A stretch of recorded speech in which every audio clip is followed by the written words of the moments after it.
Halo semuanya, Assalamualaikum warahmatullahi wabarakatuh. Perkenalkan, nama aku Fadila Eka Putri dengan NIM 2110120141158 dari kelompok 5B Teknik Diresi Undip Angkatan 2020. Nah, di sini aku bakal jelasin nih, apa aja sih yang kita lakuin selama praktikum Indraja 2 tahun 2022. Oke, untuk mempersingkat waktu, langsung aja.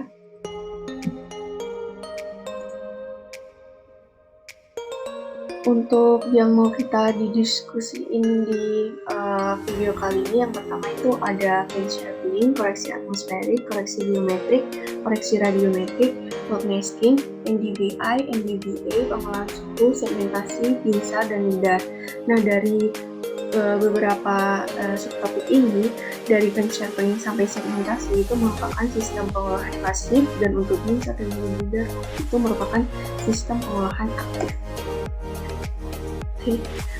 Selanjutnya yang pertama ada phase shaping. Jadi phase shaping itu merupakan proses menggabungkan citra multispektral yang memiliki resolusi spektral tinggi dengan citra pankromatik yang beresolusi spasial tinggi untuk menghasilkan citra baru berwarna dengan resolusi spektral dan spasial yang tinggi.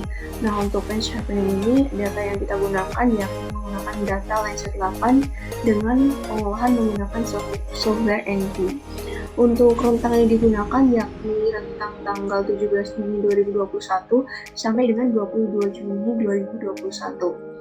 Nah, untuk hasil yang didapatkan dari kelompok kami itu menggunakan dua metode dalam phase shaping. Yang pertama itu ada Gram-Schmidt, yang kedua ada Brophy. Nah, untuk metode Gram-Schmidt yaitu digunakan untuk mempertajam data multispektral resolusi spasial rendah dengan menggunakan data citra resolusi spasial yang tinggi.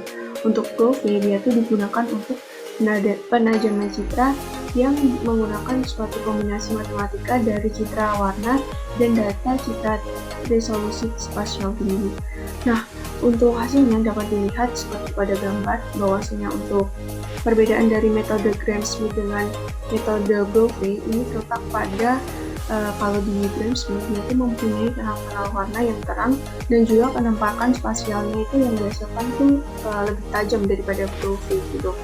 Sehingga jika dibandingkan akan terlihat lebih bagus menggunakan metode Gram-Schmidt dibandingkan dengan metode Brophy, karena untuk penampakan spasial dan juga warnanya itu lebih terlihat jelas dibandingkan dengan Brophy.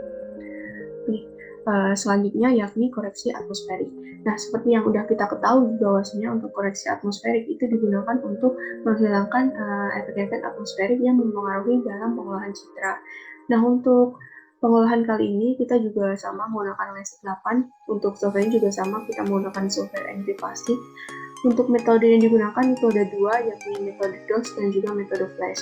Untuk metode DOS sendiri itu merupakan suatu metode yang digunakan untuk memperbaiki nilai radiometrik atau pixel value pada citra yang disebabkan oleh pengaruh atmosfer. Untuk metode Flash, dia itu merupakan metode yang digunakan untuk mengkoreksi panjang gelombang dari kanal visible hingga near infrared dan SWIR, sehingga lebih dari 3 mikrometer. Nah, untuk hasilnya dapat dilihat seperti pada gambar di layar, bahwasanya untuk metode DOS dia itu terlihat lebih gelap dibandingkan dengan metode Flash. Untuk ketajamannya juga lebih tajam metode Flash. Oke. Selanjutnya ada koreksi geometri. Nah, di koreksi geometri ini kita juga menggunakan Landsat 8 dan pengolahannya juga menggunakan software NV klasik ya. Untuk koreksi geometrik sendiri itu merupakan transformasi citra hasil dari kegiatan penginderaan jauh dengan menempatkan nilai-nilai pixel dengan sama persis sehingga hasil yang diperoleh dari rekaman sensor itu sesuai dengan objek di permukaan bumi. Nah, untuk hasil dari pengolahannya dapat dilihat bahwasanya untuk sebelum diolah dan juga sesudah diolah, untuk dari segi visualnya sendiri yaitu tidak terlalu banyak terdapat perbedaan, karena yang dikoreksi di sini itu adalah geometriknya, yang mana dia tuh berpengaruh dari oleh RMS. Nah, untuk RMS yang kita peroleh dari praktikum kali ini itu sebesar 0,05/991, di mana hal ini tuh berarti bahwasanya untuk koreksi geometrik yang telah kelompok kami lakukan yaitu udah memenuhi syarat dari RMS, yakni kurang dari 1 gitu. Selanjutnya adalah koreksi radiometrik. Nah, seperti sebelum-sebelumnya, untuk citra yang digunakan yaitu laser 8 dan pengolahannya juga menggunakan infrakrif. Nah, untuk koreksi radiometrik sendiri itu dilakukan untuk memperbaiki nilai piksel supaya sesuai dengan yang sebenarnya dengan mempertimbangkan gangguan atmosfer sebagai faktor utama terdapatnya kesalahan. Dan jadi, data yang digunakan dari koreksi radiometrik itu data dari hasil pengolahan koreksi atmosferik, seperti halnya koreksi geometrik yang mana dia tuh menggunakan data hasil dari koreksi atmosferik. Nah, untuk koreksi radiometrik ini, data Landsat 8 yang telah terkoreksi TO-nya, nilai digital number-nya itu lebih rendah, berubah menjadi nilai reflektasi. Untuk pengaruh atmosferik pada saat perekaman, itu dia memberikan efek nilai pantulan objek di permukaan bumi yang terekam sensor sehingga berbeda dengan nilai yang sebenarnya gitu. Oke, selanjutnya adalah cloud masking. Nah, cloud masking itu dilakukan untuk mendeteksi apabila citra memiliki awan dan bayangan awan yang dapat mempersulit dan mengganggu dalam proses pengolahan serta mengurangi tingkat kekurangan informasi yang akan dihasilkan. Nah, untuk cloud masking sendiri, itu kita menggunakan open source berupa Google Earth Engine dalam pengolahannya. Dan dapat dilihat pada hasil dari pengolahan untuk sebelum dan sesudah. Di sebelum itu terlihat bahwasanya cakupan awan di Kabupaten Tasikmalaya sendiri, dia tuh cakupannya itu cukup banyak, sehingga perlu untuk dilakukan suatu cloud masking untuk menghilangkan cakupan awannya. Nah, sebelum dilakukan cloud masking, jumlah dari cloud cover yang ada di citra itu sebesar 43,53%. Dan setelah dilakukan cloud masking, jumlah cloud covernya itu sebesar 5,23%. Jadi artinya di sini terdapat penurunan dari cloud covernya itu. Nah, sehingga dapat dilihat bahwasanya untuk hasil sesudahnya itu citra itu terlihat lebih jernih dan juga efek awannya itu sangat minimal sekali. Oke, selanjutnya adalah NDVI. Nah, NDVI atau Normalized Difference Vegetation Index itu merupakan sebuah transformasi citra penajaman spektral untuk menganalisa hal-hal yang berkaitan dengan vegetasi. Nilai indeks vegetasi NDVI itu didasarkan pada pengamatan bahwa permukaan yang berbeda-beda merefleksikan berbagai jenis gelombang cahaya yang berbeda-beda. Nah, untuk pengolahan dari NDVI ini, untuk kelompok yang kami lakukan itu membandingkan pengolahan NDVI menggunakan software NV dan juga menggunakan GE. Nah, untuk hasil yang diperoleh seperti pada layar, dilihat bahwasanya untuk keduanya itu sama-sama didominasi oleh warna hijau, yang mana warna hijau itu mengindikasikan bahwasanya untuk Kabupaten Tasikmalaya yaitu didominasi oleh vegetasi yang sangat lebat. Untuk perbedaannya dari segi visual, untuk NV dan juga GE itu lebih detail yang di ini. Jadi untuk NV-nya itu variasi warnanya itu kurang dibandingkan dengan variasi warna yang ada di GE. Selanjutnya adalah NVA. Nah, kalau di NV tadi dia itu berfokus pada vegetasi, kalau NVA ini berfokus pada bangunan. NVA atau Normalized Difference Build-up Index dan UI atau Urban Index itu merupakan indeks yang sangat sensitif terhadap lahan terbangun atau lahan terbuka yang dikembangkan untuk menonjolkan penampakan lahan terbangun dibandingkan dengan objek yang lainnya. Nah, untuk hasilnya dapat dilihat bahwasanya untuk NV maupun GEE dia tuh sama-sama didominasi oleh warna biru, yang mana artinya di sini adalah pemukiman. Dimana hal ini juga terkait dengan hasil dari NVA, bahwa dari hasil dari NVA tadi menyebutkan bahwa sebenarnya untuk Kabupaten Tasikmalaya itu didominasi oleh vegetasi yang sangat lebat. Jadi untuk NVA ini berarti dia juga sudah sesuai dengan hasil dari NVA, bahwa untuk NVA sendiri dia tuh dominan berupa 6 pemukiman. Untuk perbedaan dari hasil pengolahan NV dan juga GEE dapat dilihat bahwasanya untuk hasil NV dia tuh terlihat lebih bervariatif dibandingkan dengan hasil GEE gitu. Selanjutnya adalah LST atau Land Surface Temperature atau pengolahan suhu. Nah, di pengolahan suhu ini kita menggunakan citra 8 sama juga untuk citra sebelumnya, dan juga kita juga membandingkan hasil pengolahan LST menggunakan NV maupun hasil pengolahan LST menggunakan GE. Nah, untuk perhitungan algoritma untuk indeks dengan citra satelit menggunakan band thermal. Nah, band thermal itu band 10 dan juga band 11. Untuk estimasi suhu permukaan dari data thermal nilai digital pixel citra harus dikonversi terlebih dahulu ke radians menggunakan data kalibrasi sensor. Untuk hasil yang diperoleh, bahwasanya dari NV maupun GEE itu terlihat perbedaan yang sangat signifikan, dimana untuk NV dia tuh didominasi oleh warna hijau, dan untuk GEE dia tuh persebaran warna klasifikasi warna itu lebih merata, maksudnya ada merah, ada cyan, ada hijau, ada kuning gitu. Nah, tapi dari kedua hasil pengolahan ini dapat disimpulkan bahwasanya untuk suhu permukaan di kabupaten Tasikmalaya dia tuh merupakan sejuk. Hal ini juga dipengaruhi karena banyaknya vegetasi yang ada di kabupaten Tasikmalaya yang sangat lebat oleh pengolahan NVA tadi. Jadi kayak saling berpengaruh satu sama lain. Selanjutnya adalah segmentasi. Segmentasi citra itu merupakan proses membagi suatu citra menjadi wilayah yang homogen. Menurut Jane 1989, segmentasi citra itu dapat dibagi dalam beberapa jenis, yaitu dividing image space, yakni teknik segmentasi dengan membagi image menjadi beberapa bagian untuk mengetahui batasannya, dan clustering feature space, teknik yang dilakukan dengan cara memberi indeks warna pada tiap pixel yang menunjukkan keanggotaan dalam suatu segmentasi. Nah, untuk segmentasi ini kita menggunakan software berupa Ignition. Untuk pengolahan ini dibagi menjadi 3, yakni yang pertama ada level 1 skala 500, level 2 skala 350, dan juga level 3 skala 200.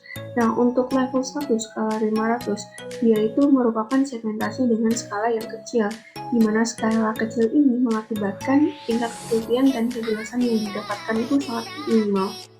Untuk warna merah dia itu mewakilkan pemukiman, warna hijau mewakilkan vegetasi, dan juga warna biru dia itu mewakilkan perairan. Untuk vegetasi dan juga pemukiman dapat dilihat bahwasanya hasilnya itu hampir seimbang gitu ya. Untuk sungai dan juga badan airnya itu masih terlihat belum terlihat secara jelas. Selanjutnya adalah level 2 skala 350. Nah, untuk segmentasi level ini dia tuh merupakan segmentasi dengan skala yang kecil, dimana hal ini mengakibatkan tingkat ketelitian dan juga kejelasan yang didapatkan itu adalah sedang. Untuk klasifikasinya sama seperti level 1 skala 500, dimana merah itu merupakan pemukiman, hijau merupakan vegetasi, dan juga biru merupakan perairan. Untuk hasil yang didapatkan itu didominasi oleh vegetasi, dan juga untuk pola sungai dan badan airnya sudah terlihat cukup jelas. Selanjutnya adalah level 3 skala 200. Nah, di level 3 skala 200 ini merupakan segmentasi dengan skala yang kecil, yang memiliki tingkat ketelitian dan juga kejelasan yang sedang. Nah, untuk klasifikasinya juga sama, yakni untuk merah itu berupa pemukiman, hijau vegetasi, dan juga biru untuk perairan. Dari hasil yang didapat itu diperoleh bahwasanya didominasi oleh vegetasi, dan juga untuk pola sungai dan badan airnya juga sudah terlihat cukup jelas. Untuk perbandingannya, mana yang lebih baik dan juga mana yang lebih buruk itu tergantung dengan nilai parameter skala. Jadi kalau semakin besar nilai parameter skala, maka semakin besar juga heterogenitas yang diperoleh dalam menghasilkan unsur-unsur yang ada di citra. Selanjutnya adalah DINSAR. Nah, DINSAR ini merupakan pengolahan dari sistem aktif. Untuk data yang digunakan itu berbeda dari sistem pasif yang sebelum-sebelumnya, di mana untuk DINSAR sendiri kita menggunakan data Sentinel-1A.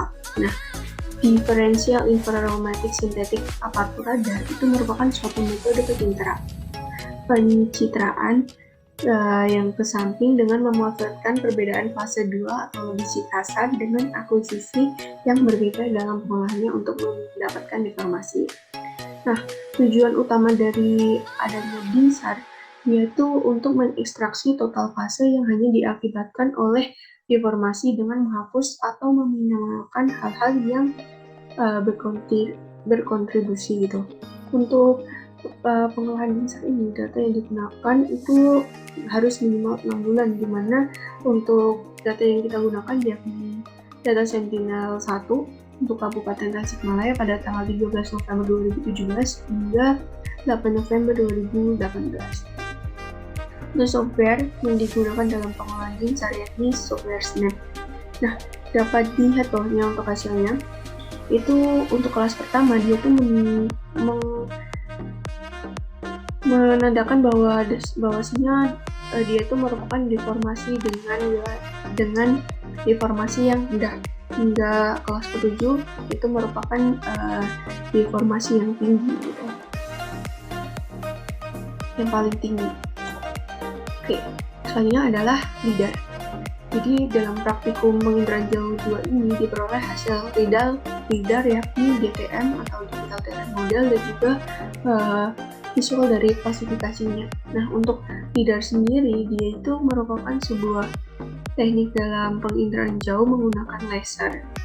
Nah, prinsip kerjanya dia itu sensor memancarkan sinar laser ke target di permukaan bumi dan sinar laser dipantulkan kembali ke sensor. Nah, seperti yang terlihat bahwasanya untuk DTM dia tuh merupakan deskripsi digital dari permukaan model medan poin 3 dimensi, di mana dia tuh terdiri dari brick lens dan pengamatan selain data asli. Untuk pembentukan DTM itu menggunakan LIDAR yang didasarkan pada Triangular Irregular Network atau TIN. Nah, dilihat bahwasanya untuk hasil LIDAR sendiri dia tuh memiliki rentang elevasi yang berkisar antara 116 hingga 116,132 hingga 130,868, di mana didominasi oleh warna abu-abu atau sekitaran di rentang elevasi yang rendah, yang mana hal ini dapat diartikan bahwasanya untuk elevasi yang rendah yaitu menunjukkan bahwa wilayah tersebut itu didominasi oleh pemukiman dataran rendah. Selanjutnya untuk dari proses klasifikasi, untuk klasifikasi itu dibagi menjadi dua, yakni ground dan juga off ground. Nah, untuk klasifikasi ground atau permukaan tanah itu terlihat tidak begitu simetris. Nah, hal ini tuh bisa saja disebabkan pada saat proses scanning, di mana scanner LIDAR itu terhalang oleh objek lain yang mana dalam hal ini berupa bangunan dan juga vegetasi. Nah, pada proses pengklasifikasian ground itu dilakukan dengan dua metode, yakni otomatis dan juga manual. Penambahan metode manual ini dilakukan dengan tujuan untuk menambahkan area permukaan tanah yang belum terklasifikasi secara otomatis. Nah, pada saat proses pengklasifikasian bangunan itu dapat dilihat bahwasanya untuk bangunan ini sudah bersih dari noise. Untuk pengklasifikasian ini dilakukan dengan metode manual, dikarenakan apabila dilakukan dengan metode otomatis, bangunan itu tidak terdeteksi. Untuk software yang digunakan dalam pengolahan ini adalah software Cloud Compare. Oke, sekian yang dapat saya sampaikan dalam video ini. Jadi itu tadi adalah beberapa pengolahan yang kita lakukan selama praktikum Kinerja 2. Sekian dari saya, wabillahi taufiq wal hidayah. Assalamualaikum warahmatullahi wabarakatuh.